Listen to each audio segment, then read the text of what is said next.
Hello everyone, मैले video record गरेको video बनाएको भोइस पनि रेकर्ड भएन छ है। अब भोइस रेकर्ड आफैले गर्नुपर्ने भयो। यहाँ म छोरीसँग के भनिरहेको थिएँ भने स्कुल जाने बेला भयो, पेन्सिलहरू सबै मिलाइरहेको छ उसले, बुक बल्ल मिलाउँदैछ।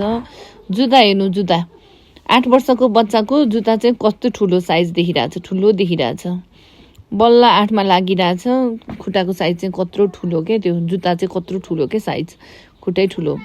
अनि त्यो नि भनिरहेको छु। अनि तिमी जहिले पनि बिहान 6 बजे उठ्छ, 6 साढे 6मा ऊ सबभन्दा चाँडै उठ्छ।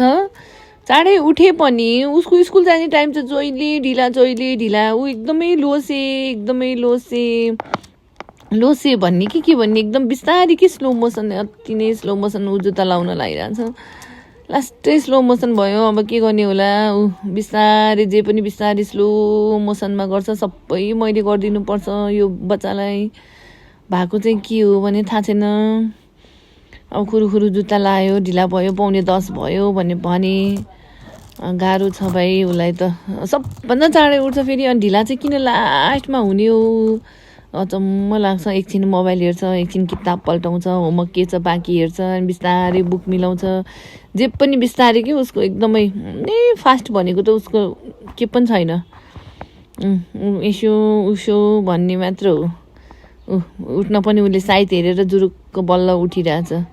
उसको ड्याडीलाई चिया ल्याइदिएको, अनि त्यो चिया छोपेँ, चिया ल्याएर अनि छोरीलाई खाना खुवाएर तल लिएर आएँ। अब मैले ब्याग बोक्न थालेँ, ब्यागको जिफरहरू मिलाएँ, पानी पनि राख्न लागिरहेछ छोरीले। ऊ पानी राख्यो। अब चाहिँ हामी स्कुलको लागि निस्क्यौँ।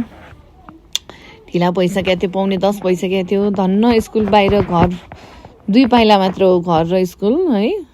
त्यति भएर नभए त ऊ त 2 पिरियड सकेपछि मात्र पुग्थ्यो होला। ल त्यस्तो स्लो मोसन छ के गर्नु। दौडिरहेछ भर्याङमा चाहिँ। उहाँ पुगिसक्यो।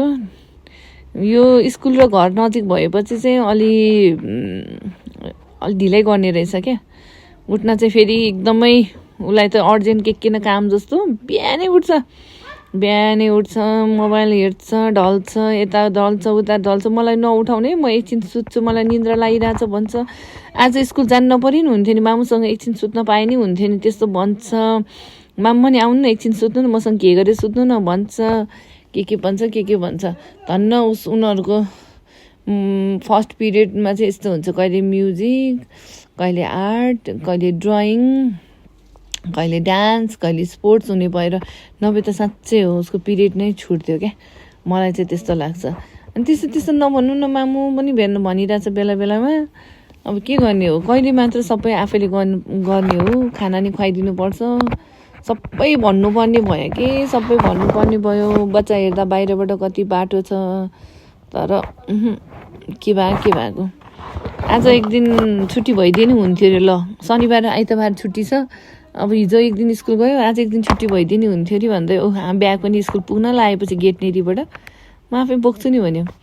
ब्यागले उसलाई बोक्यायो कि उसले ब्यागलाई बोक्यायो, खै कस्तो गाह्रो छ। छिर्यो लायो। अनि टिफिन चाहिँ स्कुलको क्यान्टिनमै खान्छ प्रायः जसो उसले। कहिलेकाहीँ मात्र बाहिरबाट लाने हो, कहिलेकाहीँ घरबाट लान्छ। अनि क्यान्टिनमा म नाम लेखाउन लागेको छु, नाम टिपाएँ उसको। अनि क्यान्टिनमै खाजा खाऊ भने। अनि क्यान्टिनमा खाजा खाएको चाहिँ उनीहरूको 70 रुपिज हो, जे खाँदा नि 70 नै हुन्छ, 70 रुपिजको। फ्राइडे कहिले आउला जस्तो भइसक्यो अरे उसको क्यान्टिनमा बर्गर खानलाई। बर्गर चाहिँ कस्तो मिठो हुन्छ अरे। अनि चाउमिन समोसा थियो आज। अनि चाउमिन र समोसामा उसले चाउमिन रोज्यो। ल अब म चाहिँ उसलाई पुऱ्याएर फर्केँ। अब 3:30 बजे लिन जाने साथीहरू। ल ओके, बाई।